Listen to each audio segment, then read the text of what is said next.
सहयोग था, ईसाइयों का भी सहयोग था और सिखों का भी सहयोग था, जिन्होंने हमें अंग्रेजों से मुक्ति दिलवाई। इस प्रकार ही भक्ति की बात करें तो रस खान जैसे भगवान कृष्ण के ऐसे भक्त हुए, चाखन माखन खान हार है। और रस खान जी कहते हैं कृष्ण भगवान के बारे में, धनु बनु बद नगरी में कान्हा मुझे चराए। कितने सुंदर भाव रस खान जी ने रखे थे, लेकिन क्या हो गया कि कुछ व्यक्ति अपने व्यक्तित्व के लिए, अपने आप के लिए इस देश का विभाजन करना चाहता है। मैं आपसे एक ही कहना चाहूंगा कि हम सब की नींव, हम सब की मूल एक धर्म है, वो मानवता। जिसने मानवता धर्म अपना लिया उसका जीवन धन्य हो गया। अब रही बात जाति की, अगर जाति में छोटा बड़ा होता तो महाराज दशरथ, जो ब्रह्मांड में बहुत बड़ा नाम होता था, दशरथ 10 इंद्रियों को बस में रखने वाला वो राजा, संतान नहीं थी नसीब में। संतों ने कुंडली में सब लिखा हुआ था कि महाराज आप कभी पिता नहीं बन सकते, लेकिन राजा ने धर्म और मानव कल्याण का संकल्प लिया। आज यज्ञ हो रहा था, ऐसे महाराज दशरथ जी ने पुत्र यज्ञ करवाया। संतान नसीब में नहीं भी थी तो भी भगवान विष्णु और शेषनाग राजा दशरथ जी के घर में वो विष्णु भगवान राम बन के बैठा।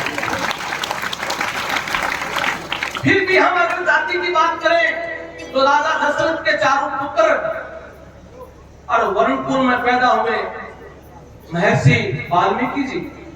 अरे उस समय में वो तो राजा थे और महर्षि वाल्मीकि जी की कुटिया में अपने 4 पुत्रों को भेजा कि जाओ ऋषि से आशीर्वाद लो। महर्षि वाल्मीकि जी से भगवान ने भी आशीर्वाद लिया। भगवान राम के भी पुत्र हुए लव और कुश, और वो ऐसे विद्वान जो लव और कुश को ऐसी शिक्षा दी। अयोध्या में गली गली में राम और धर्म की चर्चा लव और कुश ने गाई महर्षि वाल्मीकि जी की कृपा से। अगर फिर भी हम जाति की बात करें तो भगवान राम ने भिलनी के बोल खाए, झूठे बोल। राम वो मर्यादा, भिलनी वो सबरी मुख से बोल तोड़ करके राम को देती है। राम चख करके कहते माता बड़ा आनंद आया है, क्योंकि प्रेम के बोल। क्योंकि अगर जाति होती, जाति से हम जुड़ते तो हमारे वंश का आप सब पढ़े लिखे हो, इतिहास उठा करके देखना। भक्ति रूपी मीरा राठौड़ वंश में पैदा हुई और मीरा जी जगह जगह भाट खंड में साधु संतों के पास गई, लेकिन उनको रविदास जी मिले तो रविदास जी के चरणों में गिर करके आशीर्वाद लिया। वो क्षत्रिय वंश में और रविदास जी से आशीर्वाद लिया, उनको गुरु बनाया।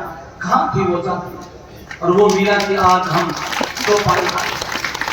दूसरा एक नरसा जी भगत हुए थे। नरसा जी जो बीकानेर और जैसलमेर के बीच में कोई गांव पड़ता है। नरसा जी भगवान कृष्ण के अटूट भक्त थे। नरसी जी नहीं, नरसा जी। तो किसी पंडित पुरोहित या पहले चर्चाएं जो चलती थी, किसी अज्ञानी व्यक्ति ने यह कह दिया ये नरसा जी जाति से मेघवाड़ है और ये मंदिर में पूजा करता है, इसलिए गांव में बारिश नहीं हो रही है। अब किसी अज्ञानी व्यक्ति के संदेश राजा तक पहुंचा। राजा ने प्रतिबंध कर दिया कि आप नरसा जी मंदिर में नहीं जाओगे क्योंकि आप नीची जाति के। अब नरसा जी सोचा अच्छा इसमें भी ऊंचा और नीचा है क्या भक्ति में?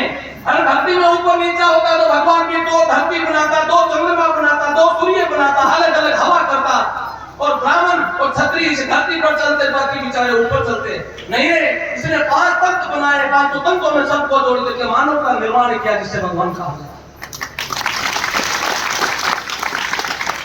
नरसा जी भगवान के मंदिर में चलने लगे। पुजारी ने कहा रुको रुको, आप नहीं चल सकते क्योंकि आप जाति से मेघवाल हो।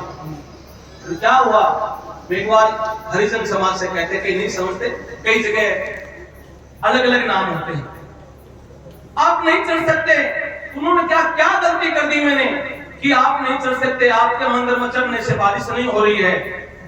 नरसा जी मंदिर के पीछे खड़े हो गए और भगवान से कहने लगा रहे प्रभु अगर मैं ही छोटा था तो मुझे पैदा क्यों किया? अगर मेरा समाज भी छोटा था तो मेरे समाज को उत्पन्न क्यों किया तूने? अगर हम छोटे थे तो तू हमारे